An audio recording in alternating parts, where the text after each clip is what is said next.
1 கொரிந்தியர் 12ஆம் அதிகாரம்.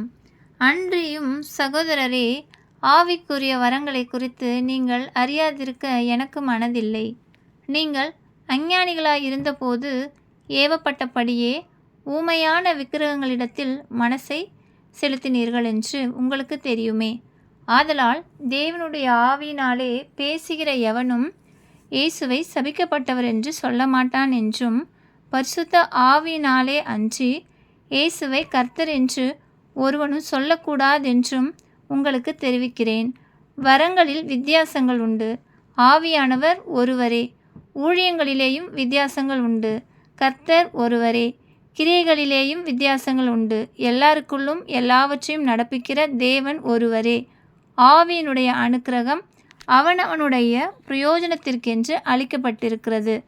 எப்படியெனில், ஒருவனுக்கு ஆவியினாலே ஞானத்தை போதிக்கும் வசனமும், வேறொருவனுக்கு அந்த ஆவியினாலே அறிவை உணர்த்தும் வசனமும், வேறொருவனுக்கு அந்த ஆவியினாலேயே விசுவாசமும், வேறொருவனுக்கு அந்த ஆவியினாலேயே குணமாக்கும் வரங்களும், வேறொருவனுக்கு அற்புதங்களை செய்யும் சக்தியும், வேறொருவனுக்கு தீர்க்க தரிசனம் உரைத்தலும், வேறொருவனுக்கு ஆவிகளை பகுத்தறிதலும், வேறொருவனுக்கு பற்பல பாஷைகளை பேசுதலும், வேறொருவனுக்கு பாஷைகளை வியாக்கியானம் பண்ணுதலும் அளிக்கப்பட்டிருக்கிறது. இவைகளை எல்லாம் அந்த ஒரே ஆவியானவர் நடப்பித்து தமது சித்தத்தின்படியே அவனவனுக்கு பகிர்ந்து கொடுக்கிறார். எப்படியெனில், சரீரம் ஒன்று, அதற்கு அவயங்கள் அநேகம். ஒரே சரீரத்தின் அவயங்கள் எல்லாம் அநேகமாயிருந்தும் சரீரம் ஒன்றாகவே இருக்கிறது. அந்த பிரகாரமாக கிறிஸ்துவும் இருக்கிறார்.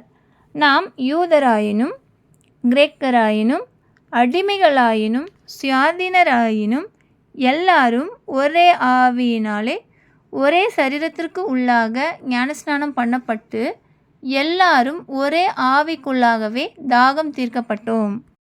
சரீரமும் ஒரே அவயமாயிராமல் அநேக அவயங்களாயிருக்கிறது. காலானது நான் கையாயிராதபடியினாலே நான் சரீரத்தின் அவயமல்லவென்றால் அதனாலே அது சரீரத்தின் அவயமாயிராதோ? காதானது நான் கண்ணாயிராதபடியினாலே நான் சரீரத்தின் அவயமல்லவென்றால் அதனாலே அது சரீரத்தின் அவயமாயிராதோ? சரீரம் முழுவதும் கண்ணானால் செவி எங்கே? அது முழுவதும் செவியானால் மோப்பம் எங்கே? தேவன் தமது சித்தத்தின்படி அவயங்கள் ஒவ்வொன்றையும் சரீரத்திலே வைத்தார். அவையெல்லாம் ஒரே அவயமாயிருந்தால் சரீரம் எங்கே? அவயங்கள் அநேகமாயிருந்தும் சரீரம் ஒன்றே. கண்ணானது கையை பார்த்து, நீ எனக்கு வேண்டுவதில்லை என்றும், தலையானது கால்களை நோக்கி, நீங்கள் எனக்கு வேண்டுவதில்லை என்றும் சொல்லக்கூடாதே. சரீர அவயங்களில் பலவீனமுள்ள அவயங்களாய் காணப்படுகிறவைகளே மிகவும் வேண்டியவைகளாயிருக்கிறது. மேலும் சரீர அவயங்களில் கனவீனமாய் காணப்படுகிறவைகளுக்கே அதிக கனத்தை கொடுக்கிறோம். நம்மில் லட்சணம் இல்லாதவைகளே அதிக அலங்காரம் பெறும். நம்மில் லட்சணம் உள்ளவைகளுக்கு அலங்கரிப்பு வேண்டியதில்லை.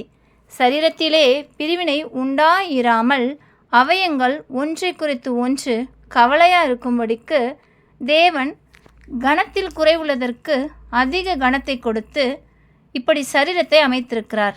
ஆதலால் ஒரு அவயவம் பாடுபட்டால் எல்லா அவயவங்களும் கூட பாடுபடும்.